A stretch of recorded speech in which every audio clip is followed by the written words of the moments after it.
Hey y'all, what's up everybody? So I just wanted to come on here real quick and just share with you guys a keynote speaking event that I just completed, and I'm super excited to share this with you guys. I hope that it is encouraging, and this is a keynote event that I attended for the graduating OTA pinning ceremony class of 2023.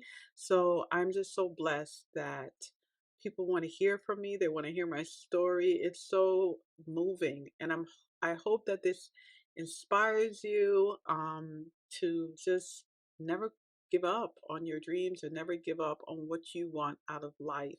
So without further ado, here is that video. All right, I hope you enjoy. Bye bye. Occupational therapy practitioner, spiritual growth coach, and CEO of Tross LLC. Denisha offers her unique line of professional and personal development training programs for spiritual enlightenment, academic accomplishments, and those seeking personal growth. She is a certified occupational therapy assistant with 10 plus years of experience. Her student mentorship program and presence on social media have supported inspiring occupational therapy students to pass the National Occupational Therapy Board exam. We're all going to be hitting her up in a little bit. We could not be prouder to have her as our keynote speaker for the class of 2023. Please welcome Tanisha Tross.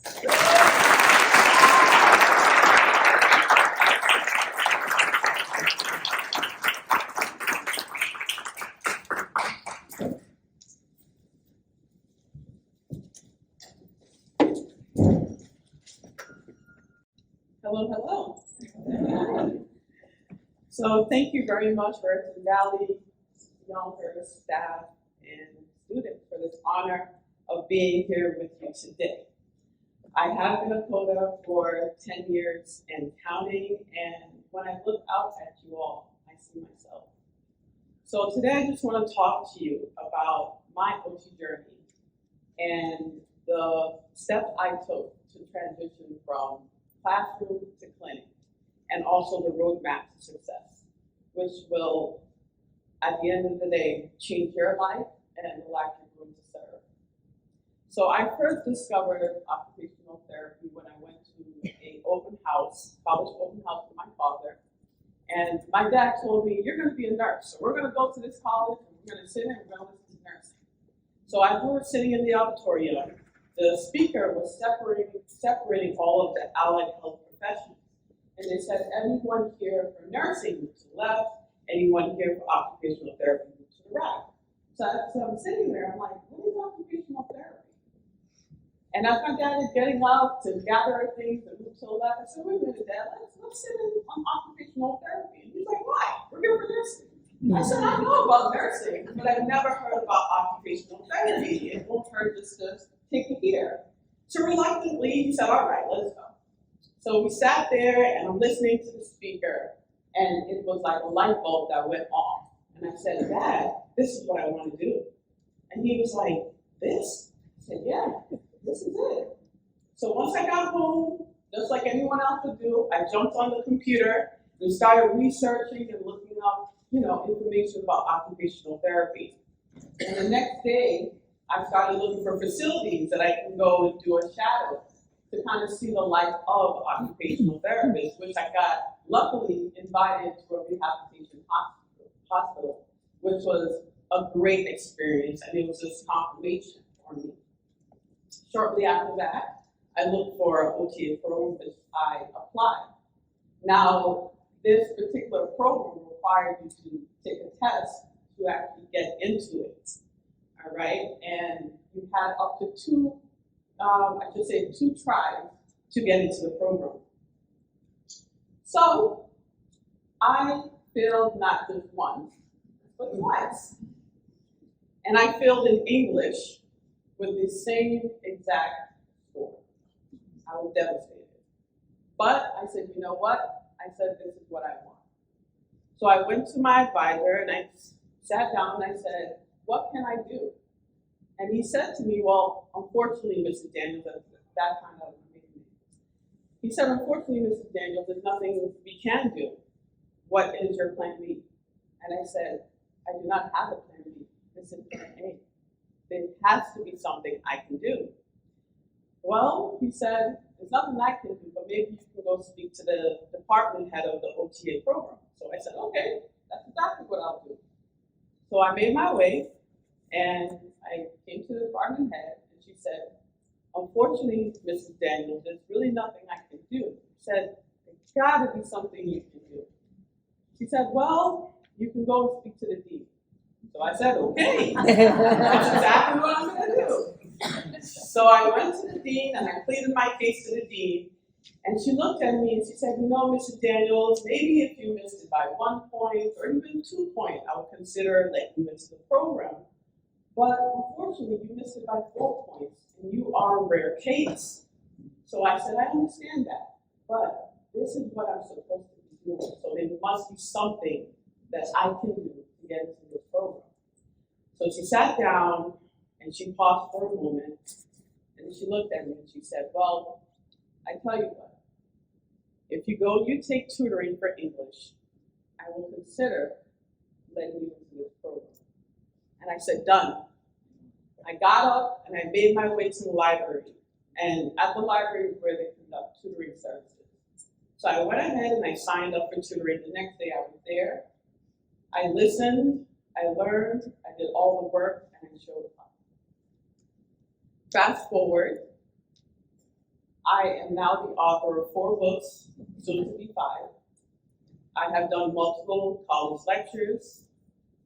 I also run a OTA mentorship program for students that are trying to pass their NBCOT exam, which is the National Board of Occupational Therapy examination. But most importantly, I was able to help and impact hundreds of lives working as a coder. One thing I wanted to tell you that I told myself is whatever my mind can conceive and my heart believes, I can achieve. I made the decision to lean on faith and trust the process. Faith is the substance of things hoped for, and it's the evidence of things not seen. By trusting and having faith, it is the consistent action that you put in, which is the road to success. This is a great accomplishment you have made so far, graduating from this OTA program. But your journey is now beginning. And it starts by passing that NBCOT exam. And once you pass that NBCOT exam, you will officially be occupational therapy assistant. I remember a quote from Muhammad Ali, and he said, and I will try not to mess with this quote too much, but he said, I hated every minute of training, but I told myself, don't quit. Suffer now and live the rest of your life as a champion. And as we know Muhammad Ali's story, he did just that. So I just want to tell you that studying for your NBCOT exam is going to get tough. And it's going to be hard at times, but don't quit. Just know that when you go out there into the field, just impacting one life, it's worth it. Take me for example. I wouldn't be standing here if I did quit. Congratulations, and I wish you the best of luck. Class of 20.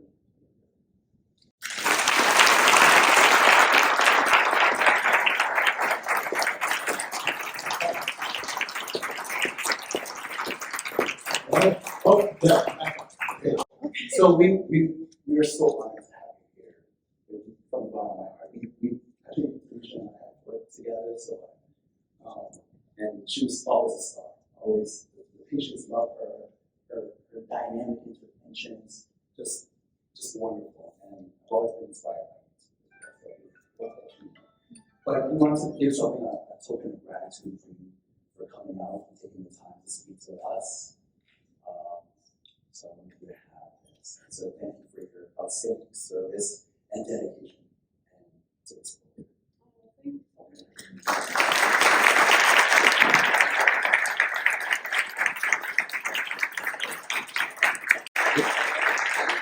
Sorry, guys. I just want to add one more thing, just to encourage you. When I received the acceptance letter from the dean, because I completed my tutoring, and I came just like you are here at the putting ceremony. I shook her hand and I said, I am the winner. And it was the most empowering feeling. So just know you're gonna come through just in life, not just this, but just in life. You're gonna have challenges. And people are gonna say no at times and make you feel like you just can't do certain things. But just always keep in your mind that you can. So I want to leave with you. Thank you so much.